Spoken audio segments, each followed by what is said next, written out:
Hello and welcome to this next video in our series on Exit Point Integrator, or EPI for short. Today we're going to be looking at actually setting up one of the exit points to assist in a system management task.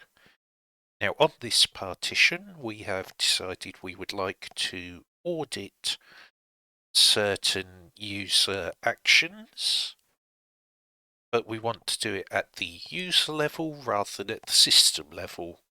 Now normally you would achieve this by running the user aud command and setting up the various actions that we would like to have audited.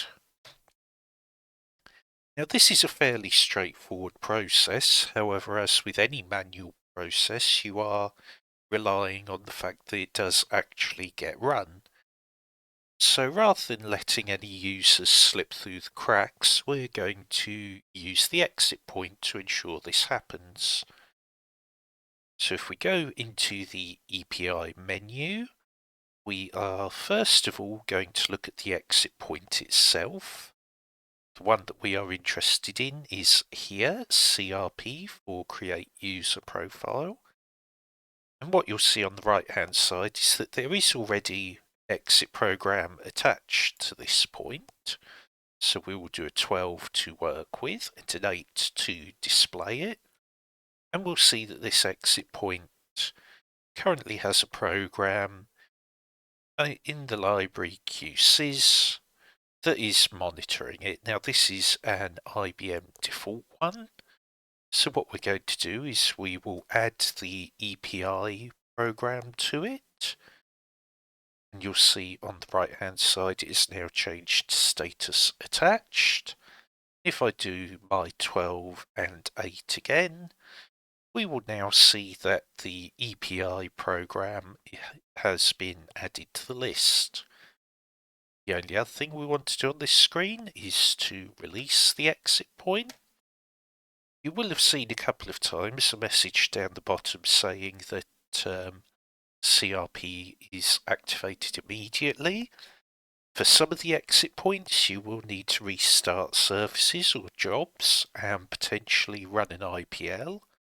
However, for this exit point, as soon as we make the change, it takes effect.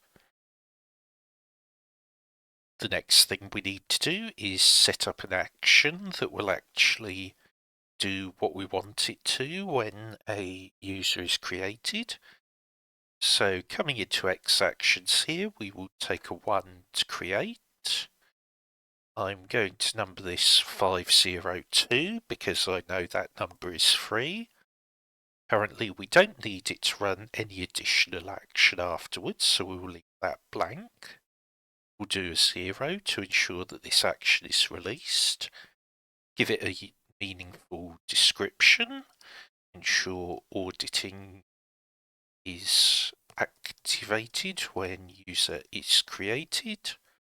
We are going to have it run a command. You can specify a program here instead, and perhaps we'll do that in one of our later videos, but for now what we want is to run user aud.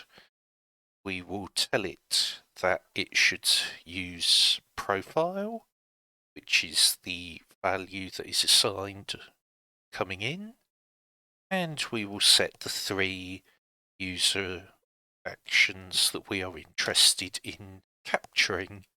If I just hit enter, on the second page we're going to use some fairly standard settings. We will likely go through these in more detail later, but we want to send an escape message for any kind of error.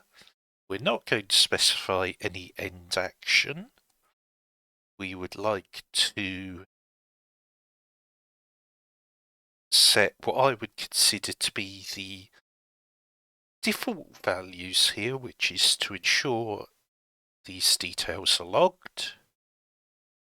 And the only change we'll make down here is for an abnormal end, we would like the event to be rejected, just so that we get more visibility if an error does occur. After hitting enter, you'll see that my new action is here. If I do refresh, the screen will reorder, and you can see here the new action that we have created. The third element of this is that we need to set up a rule to go with the exit point. So we will come into X rules, do a 1 to create. I know that rule number 502 is free, so I will use that just to keep it and my action nicely paired together. The rule will be released and we will give it a similar description. Ensure user auditing is enabled when creating. For the format here, you can either leave it as a wildcard, or in my case, I know that we are only going to be using it for the create user exit point, so I'm actually going to specify the format and the name here. I'm going to leave these three as they are. For the action, we want 502, the action that we just created. We will leave all of the other settings alone. Again, we will likely cover these in later videos if there's interest in understanding them. And you can see here again, my new rule has been created, and if I do an F5 and scroll down a bit, there it is. So we've created our rule, our action, and we have enabled the exit point. So what this will hopefully mean is if I then create a new user that I'm going to call David S, and then I look at my job log,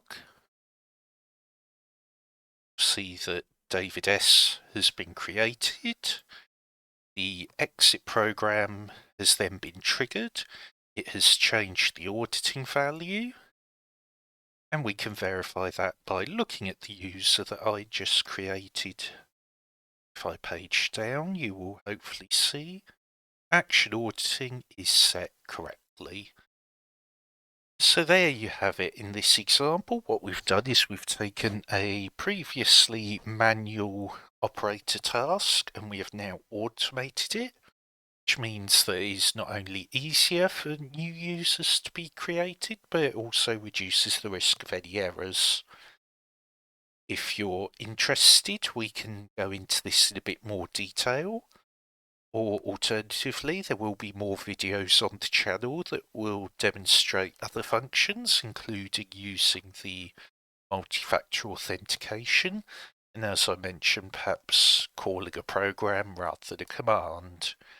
If there are any specific ideas you have for things you'd like to see, please do feel free to comment or to drop us a message.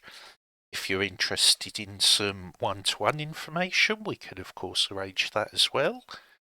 But otherwise, thank you very much for watching, and we will see you again soon. Goodbye.